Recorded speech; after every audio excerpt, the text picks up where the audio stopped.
Hey everyone, on behalf of Gaming Cypher, this is Tevi or Lord Tevildo, Prince of Cat, and I'm here with a review of Beyond the Grove. Beyond the Grove is a real-time strategy auto-battler roguelite from indie developer Not a Duck Games. That sentence is very hard to say naturally, just in case anyone is wondering. This game is about commanding armies of mushroom warriors against a spreading corruption. That sounds like a lot of genre tags, and it is, but the game earns all of them. What makes it interesting is that the whole thing is built on a pretty small set of mechanics, but that the way those mechanics talk to each other creates way more strategic depth than you'd expect going in. The story is pretty minimal, which honestly works in its favor. Meteors bring corruption to the land, you play as the Grove Keeper, and your job is to wipe out corrupted nexuses and enemy bases. Between battles, you'll check in with the Mother Mushroom, who is your upgrade vendor and also provides a little bit of story context without dragging down the downtime. The framing is restoration rather than conquest. You're cleansing contaminated areas rather than taking them over. The game hints at a bigger world and competing factions, but it doesn't lean into that too hard. The story exists to give your actions meaning, but not be the main event. So, how does it actually play? You, the Grove Keeper, automatically spawn mushroom warriors that are called caps. You've got a finite supply of these, usually somewhere between 80 and 120, depending on how you spend your upgrades at the Mother Mushroom. Your supply is displayed as a depleting bar in the bottom left, and once that's gone, no more reinforcements unless you get lucky with a magic mushroom pickup. The caps themselves follow some simple rules. If there's no rally flag at play, then they'll just wander toward the main enemy base. But if you, the player, have dropped rally flags, the caps will start to split themselves between the flags and then engage whatever they run into. Players can't control individual units directly since this is an auto battler, so your real strategic lever is going to be those rally flag placements. The game also alternates between real-time combat and pause phases. You can run it up to 3 times speed, and when the focus bar fills, everything pauses. This allows you to reassess, move flags, create golems, figure out what's actually happening on the battlefield. For me, that took the edge off of the real-time strategy auto-battlers induced stress that I usually feel, since I'm not going to have to constantly be fighting the clock. As caps engage enemies, those enemies are going to drop what are called glyphstone fragments, which you can combine into full glyphstones. This is what you're going to use to create golems. Golems are specialized, more powerful units that each have a unique elemental ability, and you can invest 1 to 4 glyphstones into a single golem. More investment, stronger unit. 1 stone gets you a basic version, 2 gets you a more enhanced version, and 3 to 4, which you have to unlock through upgrades and progression, those are substantially more powerful. I really enjoy the resource tension that this created because I could spend more stones now and get multiple weaker units with an immediate tactical boost, or I could hold on to them and get fewer but stronger units later on. And there is no way to judge what's going to be the right call until you're able to assess those battlefield conditions and how much of your cap supply you have left. A little bit more about the golems. There's 7 elements. There's fire, earth, light, water, wind, darkness, and nature. Each of those brings its own special attack. Fire golems will deal area damage and leave burning ground effects. Earth golems, those are your tanks. Rock golems have 120 hit points compared to just your regular mushroom caps 15. Light golems are going to deal burst damage that stun your enemies. And you can combine all the elements. So fire plus earth, that's going to get you a magma golem. And that has area damage plus durability. Earth plus light creates a quartz golem with ranged attacks. And there's something like 50 possible combinations across all 7 elements.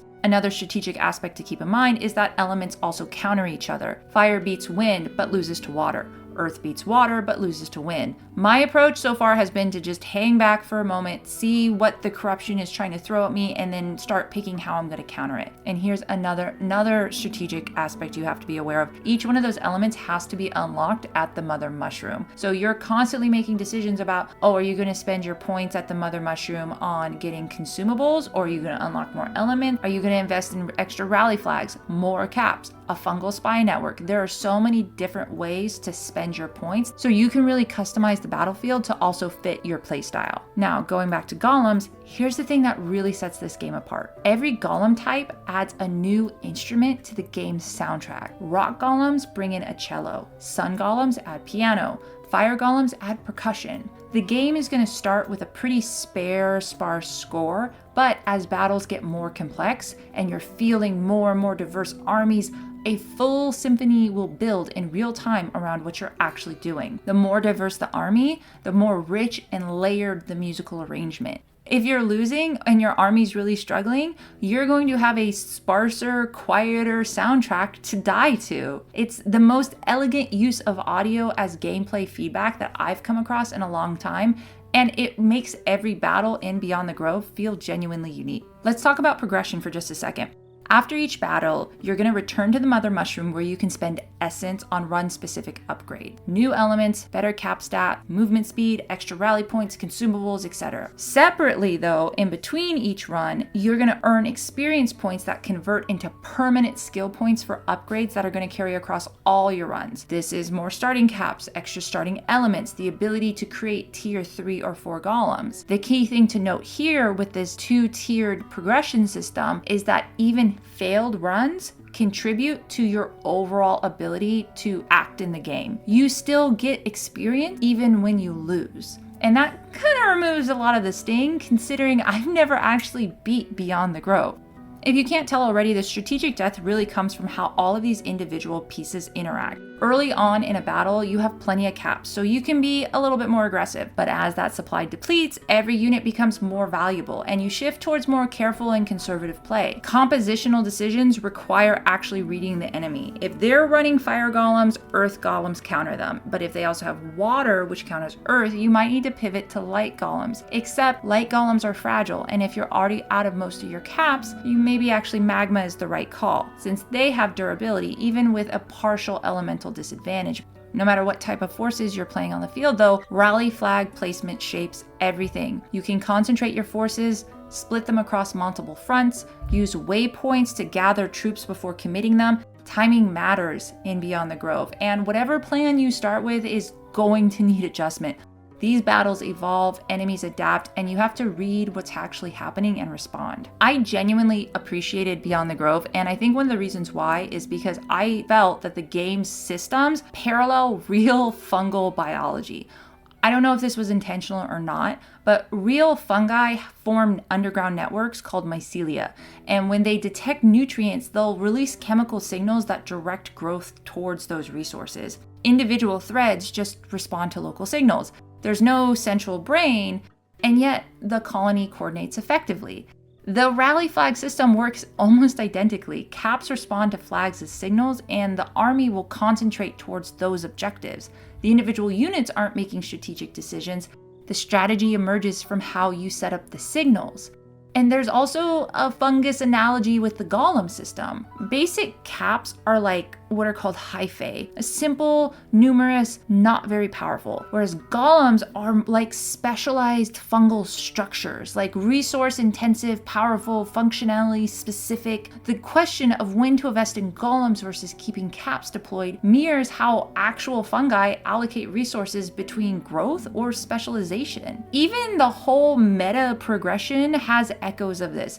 Each run is a survival attempt, and failed runs still feed the permanent skill tree, the exact same way that fungus populations preserve useful adaptations over time, natural selection. I think understanding this framing, that the army functions more like a network than a hierarchy, it actually helped me play better, and it shifted how I was thinking about positioning, allocating my resources, and when I was deciding how to specialize. Overall, if you can't tell, I really enjoyed the time that I've been playing this game, but a few things do need work.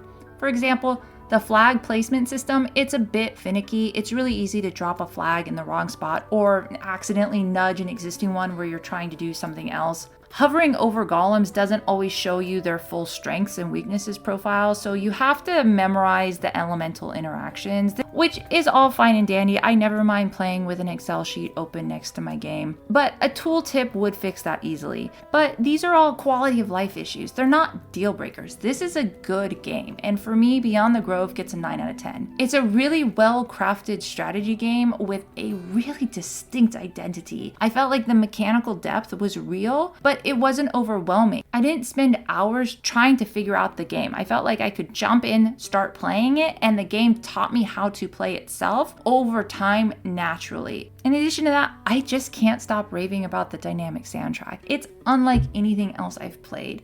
And then to add in all the nerdy parallels to actual biological systems, it gave me a surprisingly useful lens for thinking about the strategy in this game. In conclusion, if you too love real-time strategy auto battler roguelikes from indie developers, then I would put Beyond the Grove on your wish list. I'm Lord Tevildo, Prince of Cats, and thanks for listening.